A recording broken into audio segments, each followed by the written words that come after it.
Milhões de pentecostais no Brasil, um fenômeno que a fé sabe explicar. Essa matéria foi publicada no jornal Mensageiro da Paz na primeira quinzena de julho de 1978, foi escrita por Sônia da Fonseca. Seja bem-vindo ao Diário Pentecostal Historiando, análise histórica e crítica sobre o movimento pentecostal brasileiro. Se inscreva no canal e siga nossas redes sociais. O povo que não conhece a sua história está condenado a repeti-la. Tudo começou quando dois homens de pele clara, olhos azuis, fala estrangeira, chegaram a Belém do Pará em 1910. Anunciavam o poder de Deus com ousadia e falavam a respeito da promessa do Pai, o batismo com o Espírito Santo. Meses depois, orando pela madrugada, Celina Albuquerque sentiu uma chama queimar-lhe o corpo e com os lábios acesos pronunciou as primeiras palavras em línguas estranhas. Então o vento soprou, o fogo se alastrou rapidamente de norte a sul do país, atravessou os anos e chegou até nós. Na paisagem brasileira, entre o verde abundante e os rios que sangram o solo, erguem-se aqui e acolá construções modestas de variadas formas, trazendo sobre a entrada principal os dizeres Assembleia de Deus. Segundo os cálculos não oficiais, são 26 mil templos construídos com o arrojo e o desprendimento que só a fé pode produzir. Geralmente superlotados aos domingos à noite, estas igrejas são como pérolas circundadas por dezenas de visitantes que se acomodam às janelas ou às portas na esperança de assistir ao culto. São milhões de crentes que representam 70% dos pentecostais brasileiros, pregando e anunciando 4 principais verdades bíblicas. Jesus Cristo salva o homem dos seus pecados, cura suas doenças, batiza com o Espírito Santo e voltará em breve para buscar sua igreja. Na certeza de uma breve redenção, este povo levanta sua voz desde o Aiapoque ao Arroio Chuí, nas selvas ou arranha-céus, nas cabanas ou gabinetes, no trabalho ou no descanso, na riqueza ou na pobreza, na dor ou na alegria, e fala do Verbo que se fez carne. Quem já o seguiu de perto sabe testemunhar que acompanha os seus passos um poder que muda as circunstâncias e transforma o homem, multiplicando-os cada vez mais. Diz Emílio Conde, em seu livro História das Assembleias de Deus, que poucos movimentos religiosos alcançaram tão elevada expressão em tão curto espaço de tempo como o movimento pentecostal. E como podemos explicar este crescimento? Qual a causa deste fenômeno? Muitos se contentam com a explicação deixada por Emílio Conde. O Espírito Santo é motivo do progresso. O mesmo Espírito está presente em todos os atos. Sua direção é manifesta de modo que o trabalho efetuado não pode ser atribuído à vontade exclusiva dos homens que foram usados na gigantesca obra que atualmente está presente em todas as vilas e cidades de todo o Brasil. Um movimento que desde o seu início foi combatido, odiado, desprezado, caluniado, desfigurado, excomungado, para alcançar o prestígio e a admiração que hoje desfruta. Não pode ser movido e orientado por ideias ou forças humanas, mas o próprio Deus é o centro de atração que o inspira e eleva. Outros mais racionais, especuladores menos crédulos, pesquisadores da ciência e do fato, evitam as explicações místicas e procuram nas atenuantes sociais, no comportamento de massa, a chave do segredo para o crescimento espantoso do movimento pentecostal no Brasil. Acrescentam estes críticos da fé que a Bíblia nos fala de um poder sem limites necessário à época, afirmação da Igreja na Terra, mas hoje controlados por homens de mente científica, não comportam mais histórias de milagres e fenômenos inexplicáveis. Todavia, o fato ultrapassa as discussões teóricas. As igrejas crescem nos bairros, vilas e cidades. O povo conta sobre uma alegria inexplicável nascida quando o Espírito lhes tocou o coração para uma entrega total de vida a Cristo. Enfermos que se tornam livres de suas doenças incuráveis, deixando médicos estupefados ante os seus diagnósticos sem sentido. Obreiros que nascem de uma renúncia à vida secular e rumam às missões desconhecidas para pregar o Evangelho a toda criatura. Homens que atravessam rios sem canoas, enfrentam feras sem armas, sobrevivem ao veneno das febres mortíferas, vencem os inimigos com o amor de Deus, entram nos prostíbulos levando consigo meretrizes transformadas em donas de casa, penetram nas tocas de assassinos e saem acompanhados de novos evangelistas cujos revólveres e punhais foram trocados pela palavra de Deus. Nem a morte pode deter estes fiéis que têm a coragem necessária para aclamar a Deus, para ressuscitar cadáveres cujo féretro já está pronto para o último adeus. Por isto, a história das Assembleias de Deus não cogita de teorias, mas descreve com simplicidade experiências onde a vida e a morte se encontram. O segredo de sua mensagem está contido neste versículo, porque Deus amou o mundo de tal maneira que deu seu Filho unigênito, para que todo aquele que nele crê não pereça, mas tenha a vida eterna. E sobre a eternidade, os homens, mesmo os racionalizantes, ainda não podem afirmar coisa alguma.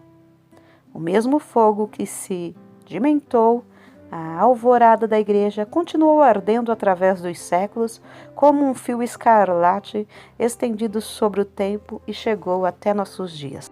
A pedra fundamental com marcas de fé e coragem.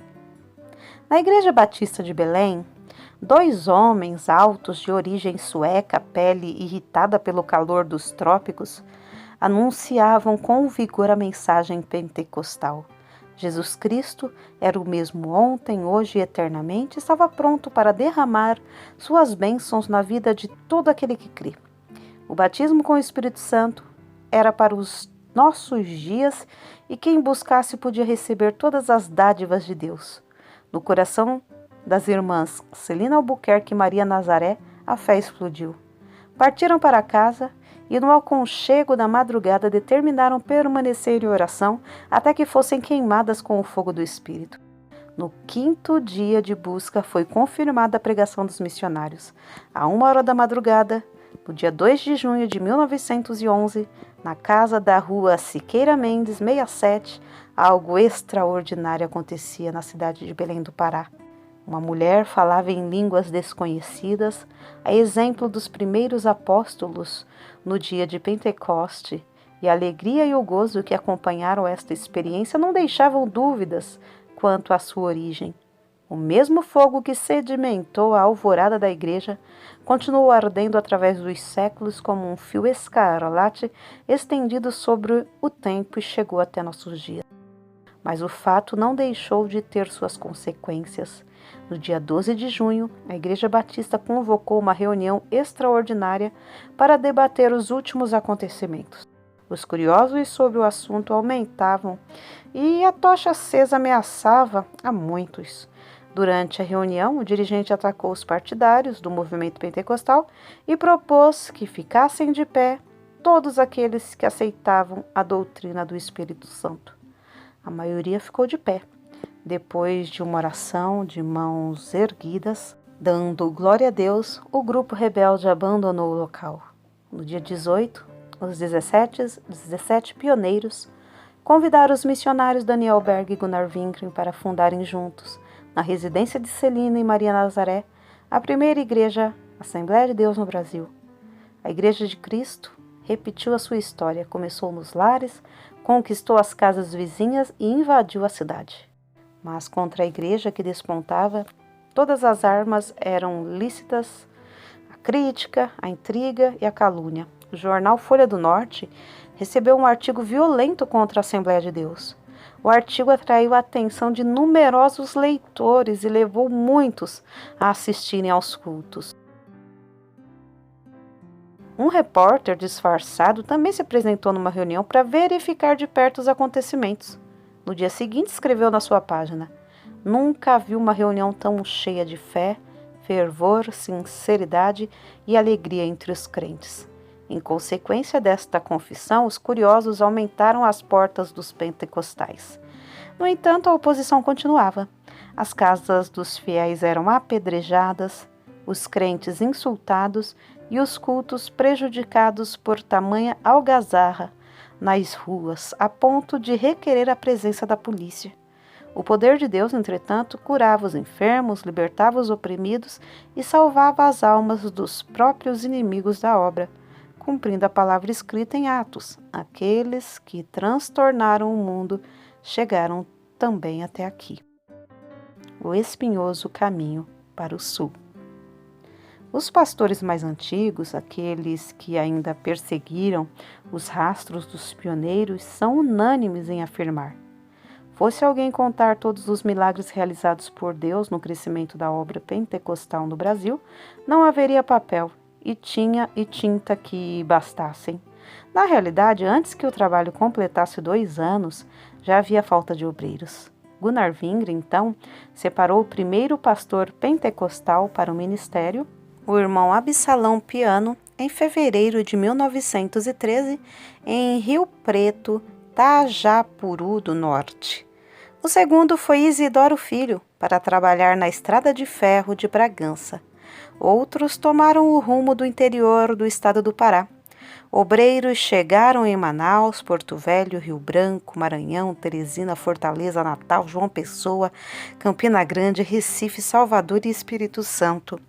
O missionário Joel Carson, que trabalhava em Pernambuco, lá por voltas de 1919, resolveu visitar o Rio Grande do Norte e no mês de março de 1920, José Moraes chegou a Ceará-Mirim para consolidar a obra fundada por Joel Carson. Indignado com o progresso dos crentes, o pároco local organizou uma procissão com reza de terço até a Assembleia de Deus, onde seria erguida uma cruz. No dia 21, às 13 horas da tarde, o sino começou a tocar, foguetes explodiram, anunciando o começo da honrosa jornada.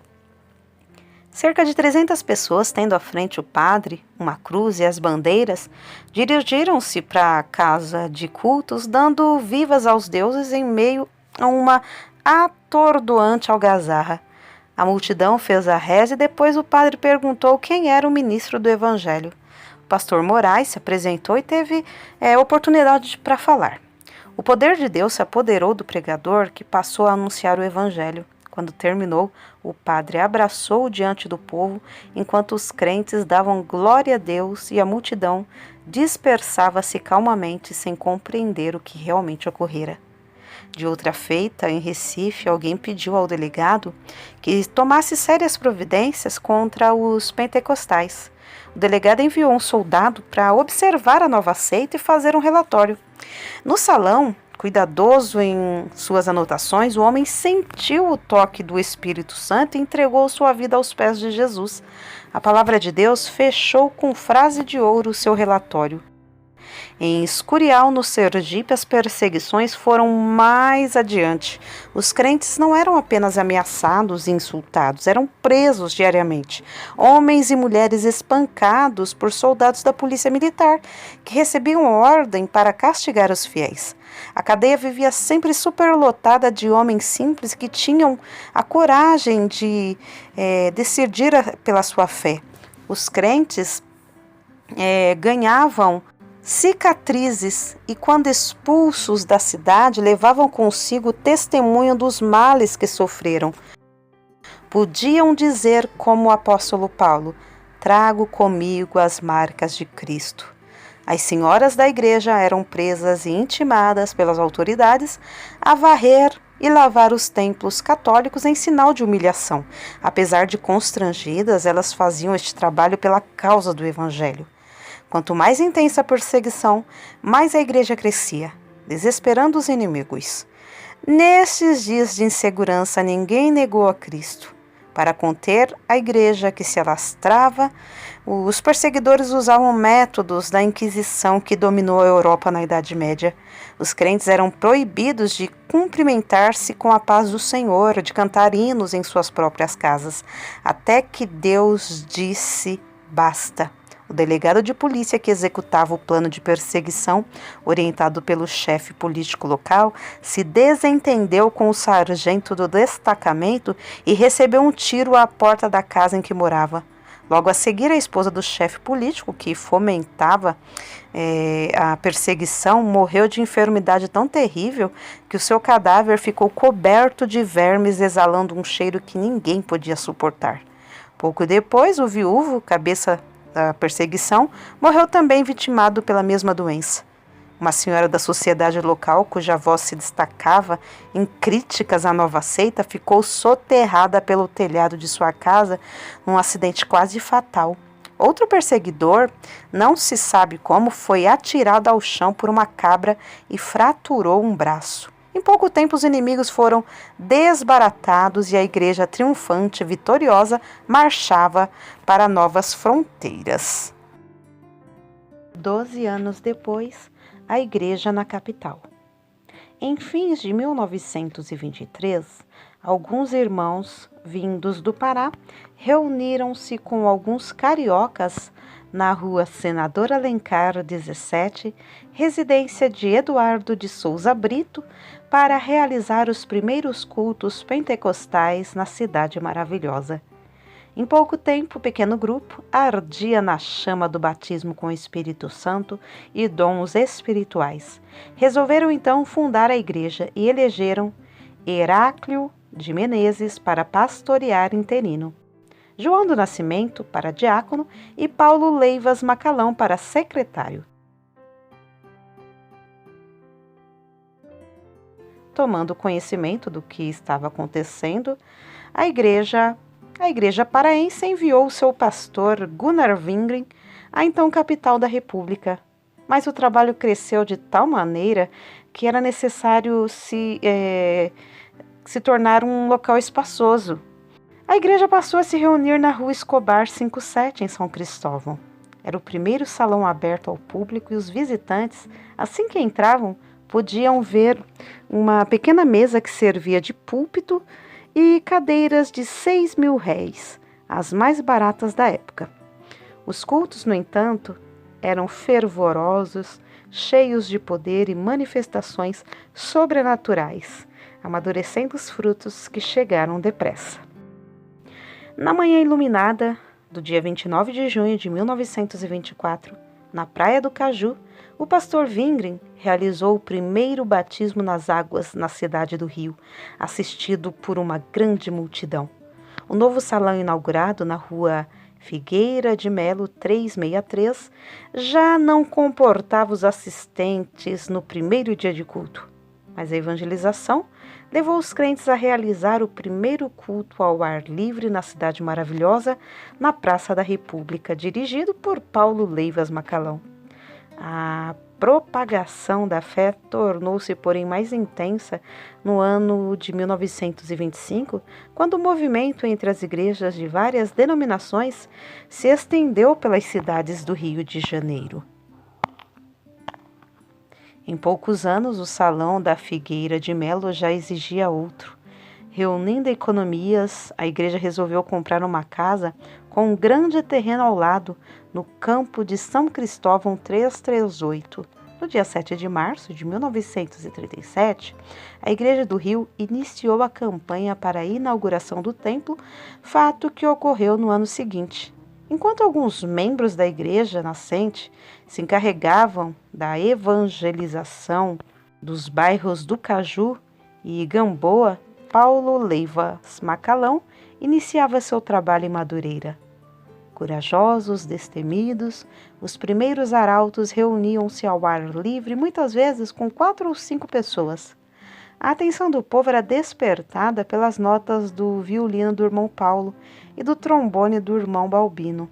Ninguém podia supor que aqueles crentes, entusiasmados e alegres, tiravam energia de estômagos vazios, pois, na maioria das vezes, suas posses davam apenas para pagar a passagem até aquele bairro distante. Com o correr dos meses, Paulo Macalão pôde inaugurar um pequeno salão na rua José Machado 76, em Vaz Lobo, residência de Balbino da Silva.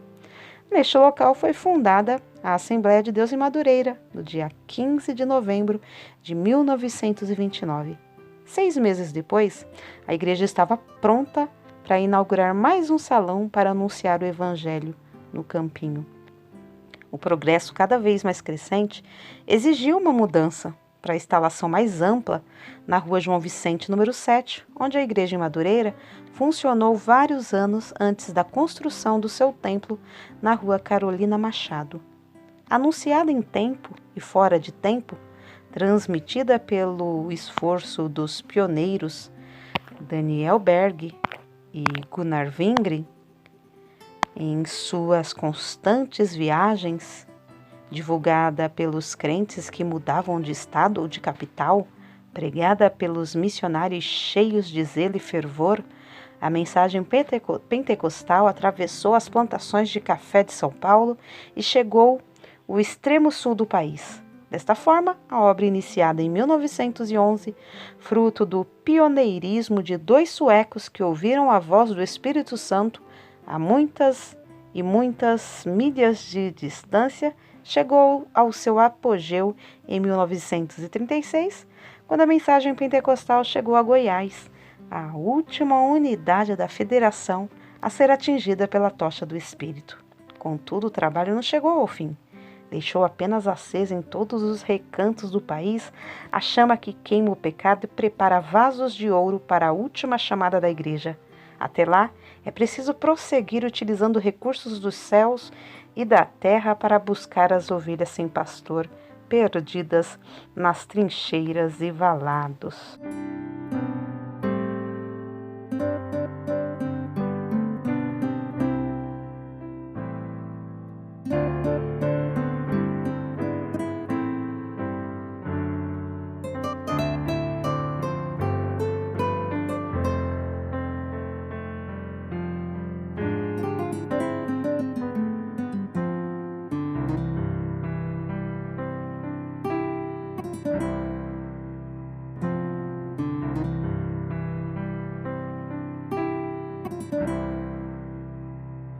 Porque nada podemos contra a verdade, senão pela verdade. Segunda carta aos Coríntios 13:8.